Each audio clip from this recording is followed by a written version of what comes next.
Hello everyone, how are you doing? This is MD Tech here with another quick tutorial. In today's tutorial, I'm going to show you how to resolve the error code 0x80073d01 when you are attempting to install or uninstall Windows 10 store apps. So this should hopefully be a fairly straightforward tutorial, guys, and without further ado, let's go ahead and jump straight into it.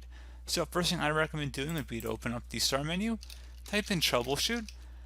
Best result should go back with Troubleshoot Settings. Go ahead and left click on that to open it up. On the right side, select Additional Troubleshooters and go ahead and just left click on that. You want to now go ahead and select the Windows Store Apps Troubleshooter. So you have to scroll down a little bit near the bottom. Troubleshoot problems may prevent Windows Store apps from working properly, and go ahead and select Run the Troubleshooter.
And if it gives you any suggestions, I'd recommend following along with them here.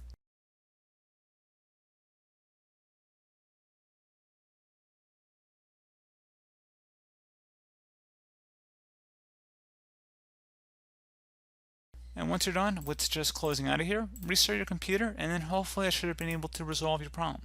So, as always, thank you guys for watching this brief tutorial. Do hope that I was able to help you out, and I do look forward to catching you all in the next tutorial.